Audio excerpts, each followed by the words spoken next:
Hello everyone. सो आज हम दोनों आपके साथ अपनी स्ट्रैटेजीज़ ऑफ बताने जा रहे हैं कि हमने किस तरीके से Uttar Pradesh state civil services examination का पहला स्टेज जो कि प्रिलिमिनरी स्टेज होता है वो हमने कैसे अपने फ़र्स्ट अटैम्प्ट में ही क्लियर किया। तो उसके लिए हमने जो भी मटेरियल्स जो भी रिसोर्सेज यूज़ किए हैं वो आप सबके साथ हम शेयर करने जा रहे हैं। सो आप वीडियो को एंड तक देखिएगा हमारी स्ट्रैटेजीज़ और मटेरियल्स और रिसोर्सेज को जानने के लिए। सो हम स्टार्ट करते हैं फर्स्ट सब्जेक्ट जो कि हिस्ट्री है। As you know history 3 parts में है, ancient, medieval and modern history.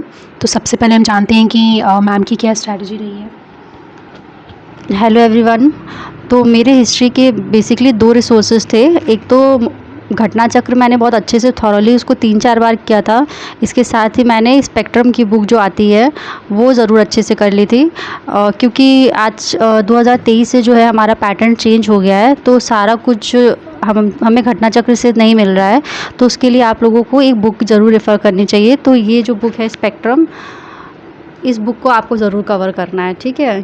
क्योंकि और इसमें भी मोस्ट इम्पॉर्टेंटली जो चैप्टर्स है जैसे 1857 का रिवॉल्ट हो गया और आपके ट्राइबल रिवॉल्ट्स हो जाते हैं, जो आपके न्यूज़पेपर्स, जो आपके रिवॉल्यूशनरी ऑर्गेनाइजेशंस हैं, ये सब आप बहुत अच्छे से थॉरली इस बुक से कवर कर सकते हैं। बाकी आप घटना चक्र को फॉलो करें। घटना चक्र को एटलीस्ट अगर आपके पास अच्छा खासा टाइम है तो 3 से 4 बार करिए। अगर आपके पास ज़्यादा टाइम नहीं है तो आप 2 बार तो ज़रूर करिए। तो ये हमारे हिस्ट्री के रिसोर्सेज थे। इसके बाद हम लोग आप नेक्स्ट सब्जेक्ट देखते हैं। नेक्स्ट सब्जेक्ट है हमारा ज्योग्राफी का। मेरे जो मेन सोर्सेज थे ज्योग्राफी के लिए, सबसे पहले तो मैंने एनसीईआरटीज़ बहुत अच्छे से करी थी। अगर आपके पास अच्छा टाइम है तो आप 6 to 12 एनसीईआरटी को अच्छे से कंप्लीट करिए। अगर नहीं टाइम है तो 9 to 12 तो आपको करनी ही करनी है, क्योंकि जो क्वेश्चंस का पैटर्न है 2023 से वो बदला है। अब ज़्यादा फैक्चुअल ना होकर के कॉन्सेप्चुअल क्वेश्चंस बन रहे हैं। तो एक तो आप एनसीईआरटी कंप्लीट कर लीजिए फ्रॉम 6 to 12, नहीं टाइम है तो 9 to 12। इसके साथ ही साथ घटना चक्र इसमें भी बहुत इंपॉर्टेंट है, क्योंकि जो रिवर्स हैं, ठीक है, उनकी ट्रिब्यूटरीज़ हैं, इसके अलावा ट्राइब्स हैं, इंडिया के ट्राइब्स, वर्ल्ड के ट्राइब्स हैं। तो ये सारी चीज़ें आपको घटना चक्र में अच्छे से मिल जाएगा, तो वो ज़रूर आपको करना है, ठीक। तो घटना चक्र को 2-3 बार कर लीजिए। इसके साथ साथ एनसीईआरटी की बुक्स ज़रूर करिए। मैम आप कुछ बताएंगी एक्स्ट्रा? सो ज्योग्राफी में जो मेरा एक्सपीरियंस रहा है तैयारी करना बुक से और एग्ज़ामिनेशन में किस टाइप के क्वेश्चंस बन रहे हैं, वो ये रहा है कि ज्योग्राफी मेनली 2 पार्ट्स में है। एक तो स्टैटिक ज्योग्राफी और एक आपका कॉन्सेप्चुअल। और जो हमारा कमीशन है यूपी पीसीएस कमीशन, अब वो दोनों ही चीज़ों को चेक कर रहा है, आपका कॉन्सेप्ट्स भी और आपके फैक्ट्स भी। फैक्ट्स के लिए आप घटना चक्र को बहुत अच्छे से थॉरली कवर कर सकते हैं, और आपके जो कॉन्सेप्ट्स हैं वो एनसीईआरटी से ज़्यादा बेहतर कोई भी बुक, कोई भी रिसोर्स आपको नहीं समझा सकता है। उसमें भी कुछ बहुत स्पेसिफिक चैप्टर्स हैं, जैसे आपके सॉइल्स हो गए, जैसे आपके रिवर सिस्टम हो गए, आपके मिनरल बेल्ट्स हो गए। जैसे कि बहुत बार ऐसे क्वेश्चंस आ जाते हैं, प्लेसेस आ जाते हैं जो हमें लगता है एग्जामिनेशन के दौरान कि ये तो out of the box question पूछा है, बट ऐसा नहीं होता है। कॉन्सेप्ट्स जैसे कि आजकल पूछ लेता है कि what is La Nina, what is El Nino, ENSO, southern oscillations, ये सारी चीज़ें जो है ना, ये भी आपको एनसीईआरटी में ही मिलेंगी। तो आपको एनसीईआरटी तो मस्ट है कि आपको अच्छे से ही करनी है उनको। और जैसे रिवर सिस्टम्स हो गए, तो रिवर सिस्टम्स में जैसे कि इंडस है, गंगा है, यमुना, ब्रह्मपुत्र, ये बहुत ही मोस्ट टॉक्ड अबाउट रिवर्स हैं और कन्वेंशनल रिवर्स हैं। बट अब हमारा जो कमीशन है उसकी पूछने का तरीका थोड़ा बदल गया। जैसे कि साउथ की रिवर्स में ज़्यादा इंटरेस्टेड है, उससे क्वेश्चन ज़्यादा आते हैं, उनकी जो ट्रिब्यूटरीज़ है, तो आप उनको छोटे छोटे नोट्स बना सकते हैं, उनको आप किसी तरह आप उसको मगअप करें। तो ज्योग्राफी का तो यही है कि आप 6 to 12 नहीं कर पा रहे हैं तो आप एटलीस्ट 9, 10, 11, 12 बहुत ही अच्छे से करके जाएं, और बस इससे आपका ज्योग्राफी कवर हो जाएगा। जैसा कि मैम आपको दिखा रही है कि हम जब एनसीईआरटीज़ पढ़ते हैं तो हम किस तरीके से उसके शॉर्ट नोट्स बना लेते हैं। हमने यहाँ पे सॉइल्स के शॉर्ट नोट्स बनाए हुए हैं। ओके गाइस, तो ये हमारे ज्योग्राफी की हमने आपको बताया है कि हमने रिसोर्सेज क्या क्या यूज़ किए थे। तो आप लोगों को इतना मोटा मोटा करना है कि एक तो आपको घटना चक्र अच्छे से कर लेना है, इंडिया का, वर्ल्ड का, दोनों का, और साथ में एनसीईआरटीज़, क्योंकि एनसीईआरटीज़ से क्वेश्चंस डायरेक्टली उठाए जाएंगे, ये आप लोग लिख के ले लीजिए। अगर आपने एनसीईआरटी अच्छे से नहीं किया या फिर आपने एनसीईआरटी को छोड़ के जाएंगे एग्ज़ाम सेंटर में, तो कहीं ना कहीं आपको उसका लॉस झेलना पड़ेगा, कि हो सकता है आपको 2-4 क्वेश्चंस नहीं समझ में आएंगे। तो हमारा मानना तो यही है कि आपको एनसीईआरटी करनी है अच्छे से। सो अब हम स्टार्ट करते हैं। सब्जेक्ट हमारा जो है पॉलिटी। पॉलिटी के लिए मैं तो ये कहूँगी कि लक्ष्मीकांत को आप 4 से 5 से 10 बार अच्छे से कर लीजिए। उसके कॉन्सेप्ट्स और उसके आर्टिकल्स दोनों को ही बहुत अच्छे से कर लीजिए। उसके अलावा आपको कुछ भी करने की ज़रूरत नहीं है। मेरा भी यही है कि मैंने भी पॉलिटी के लिए कहीं कुछ अलग नहीं है। जो ये लक्ष्मीकांत की बुक मैम दिखा रही हैं, यही बुक हम लोगों ने कम से कम 10 बार हम लोग तो पढ़ चुके हैं ऑलरेडी, ठीक है।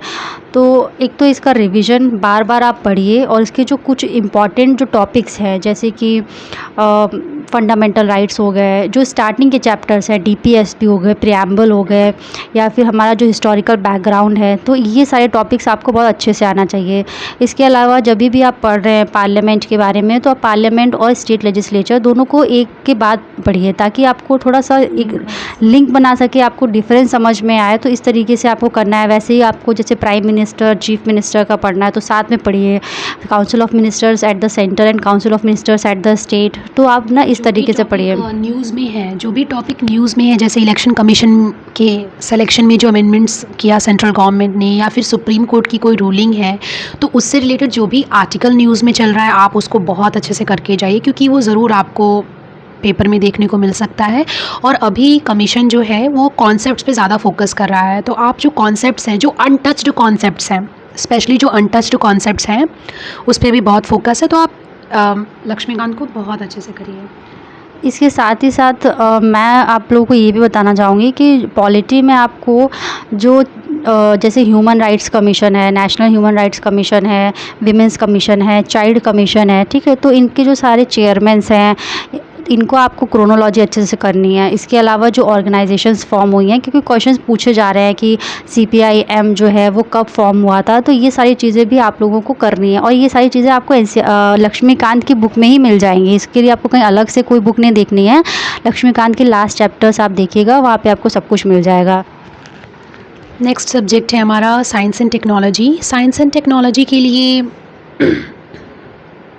अगर आप नॉन साइंस बैकग्राउंड से हैं, तो थोड़ा बहुत एनसीईआरटी 6 to 10 एटलीस्ट 6 to 10 आप अपना कर लीजिए।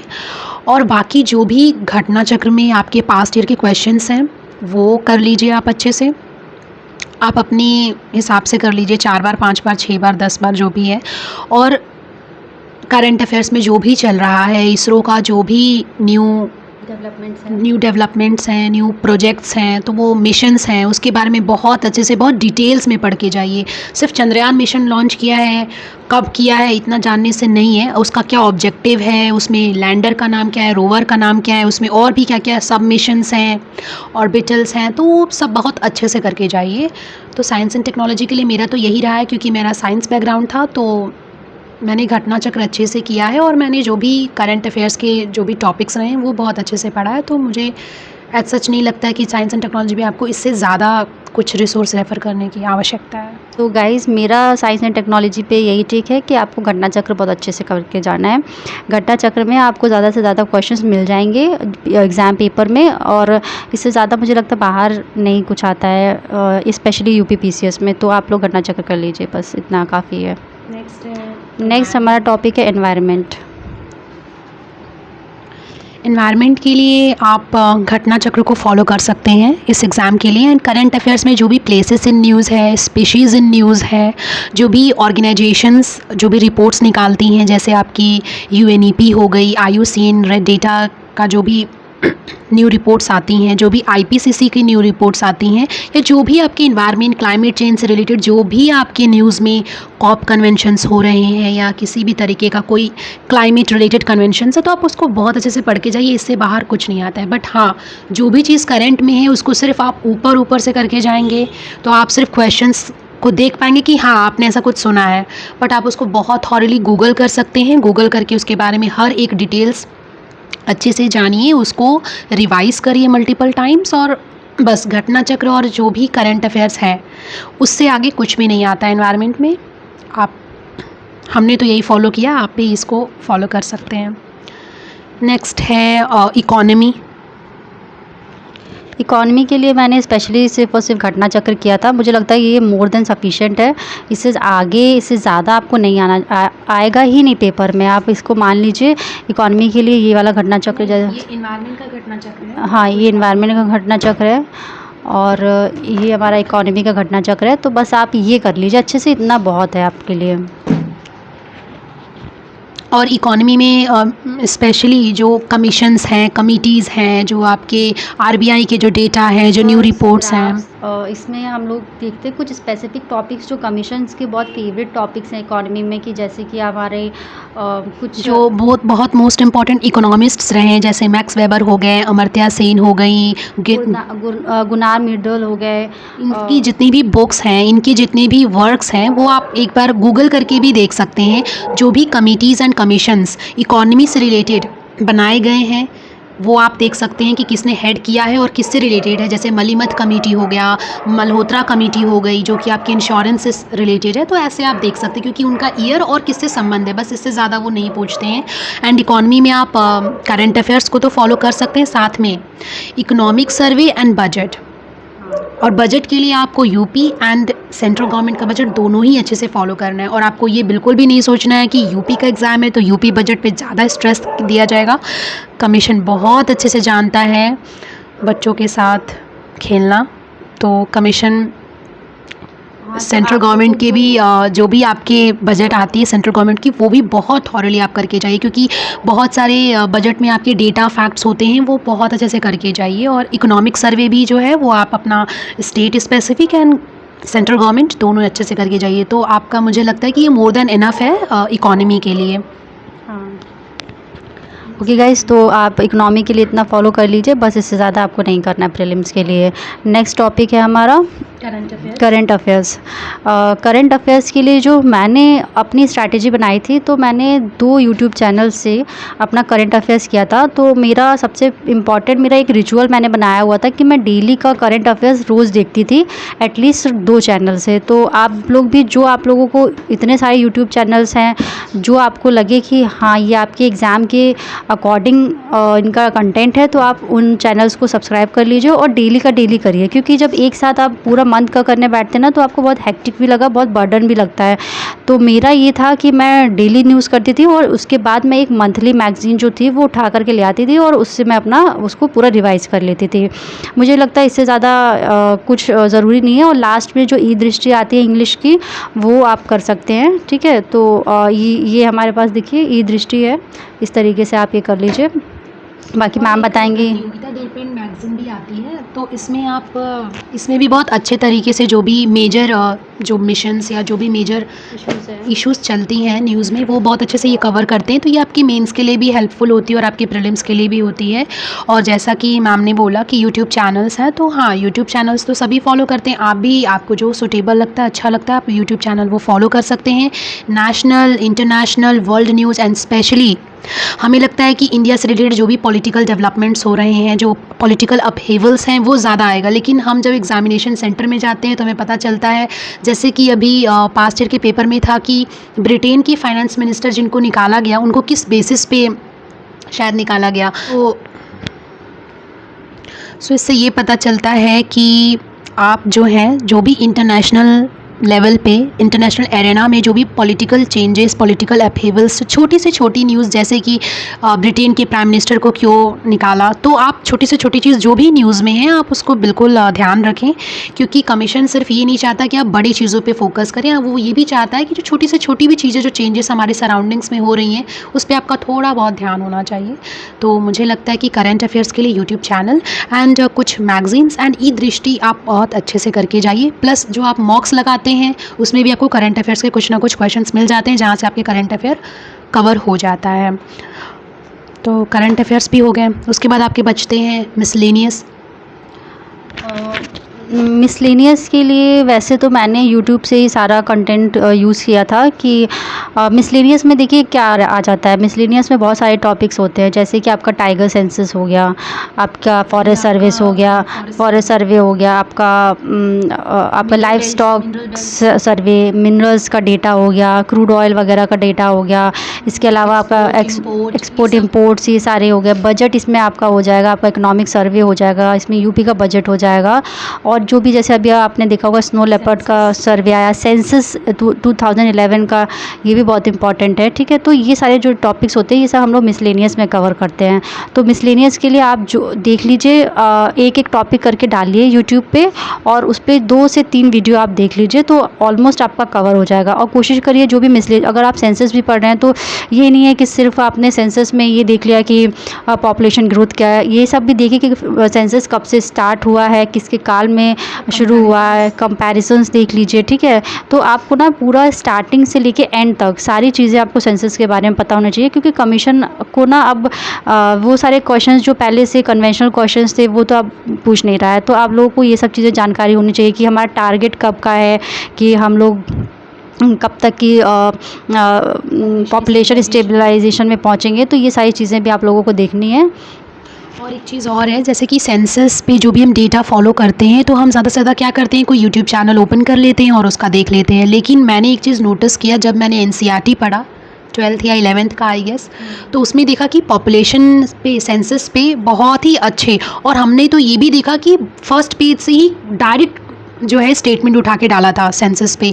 तो आप एक काम कर सकते हैं, एनसीईआरटी जो है सेंसस पे जो भी चैप्टर है बेस्ड, वो ज़रूर आप एक बार देख के जाएं, क्योंकि कभी कभी क्या होता है कि हम गूगल सर्च करते हैं, हम दूसरे रिसोर्सेज फॉलो करते हैं, बट कमीशन उसी को मानता है जो एनसीईआरटी में दिया है। तो आप इससे अच्छा कि आप एनसीईआरटी फॉलो करके जाएं। तो बाकी जो भी, हाँ, मिसलेनियस में जैसा कि मैम ने बोला यही सब होता है, जैसे मिनरल्स हो गए, तो आप इसको बहुत अच्छे से 2 से 4 बार करें, क्योंकि मिसलेनियस अगर आपने अच्छे से किया तो काफ़ी स्कोरिंग हो जाता है। आप इसके साथ ही मैं एक चीज़ और बताना चाहूँगी, क्योंकि चीज़ें बहुत सारी फैक्चुअल चीज़ें आपको लर्न करनी होती है, तो कोशिश करिए ज़्यादा से ज़्यादा निमोनिक्स बनाने की। जब आप निमोनिक्स बना के याद करेंगे तो वहाँ एग्ज़ाम हॉल में आपको जल्दी चीज़ें याद आएंगी और आपका टाइम जो है ना वो कम होगा, ठीक है। तो मेरा आप लोग को यही सजेशन है कि निमोनिक्स बनाइए अपने हिसाब से, जैसे भी आप बना सकते हैं, और उसको मगअप कर लीजिए चीज़ों को। इसके अलावा और कोई तरीका नहीं है चीज़ों को लर्न करने का, क्योंकि एट द एंड इतने सारे फैक्ट्स हो जाते हैं कि आप उसको अगर लर्न करने बैठेंगे एज इट इज़ तो वो आपसे नहीं हो पाएगा। तो निमोनिक्स बनाइए, कुछ आप अपना इमेजनरी कुछ इमेजिनेशंस का यूज़ करिए उसको रिटेन करने के लिए। इन सब चीज़ों के थ्रू आप जो है ना ज़्यादा फैक्टर्स, हाँ, अपने से बार-बार हाँ पूछिए, उनको बताइए। तो आप इस तरीके से मिसलेनियस को और बाकी जो स्टैटिक पोर्शन है उसको आप कवर कर सकते हैं। एंड लास्ट बचता है आपके मॉक्स। देखिए, मॉक्स लगाना इसलिए नहीं ज़रूरी है कि अगर आप मॉक्स ज़्यादा से ज़्यादा लगा रहे हैं तो आप बहुत ही अच्छा स्कोर करने वाले एग्जामिनेशन में। मॉक्स सिर्फ आपको प्रिपेयर करता है कि आपका परफॉर्मेंस वहाँ पे कितना अच्छा हो सकता है, क्योंकि जब आप मॉक्स लगाते हैं तो आपको पता चलता है कि आप इतना कुछ पढ़ने के बाद क्या एरर्स करते हैं, इतना कंप्लीशन के बाद भी ऐसी कौन सी गलती है जो आप अपने एग्जामिनेशन हॉल में कमिट कर सकते हैं। जैसे कि हम टाइम मैनेजमेंट नहीं कर पाते हैं, आते हुए क्वेश्चंस को कैसे हम ब्लफ कर जाते हैं, और जो क्वेश्चंस हमने कभी देखा नहीं है, सुना नहीं है, उसको किस तरीके से हम बाय एलिमिनेशन मेथड सही कर सकते हैं। तो मॉक्स पे इस पे मत जाइएगा कि मैंने 50 मॉक्स लगाए तो मेरा सिलेक्शन हो जाएगा, और जिसने 10 मॉक्स लगाए, मेरा मानना ये है कि 10 to 15 मॉक्स आप ले आइए।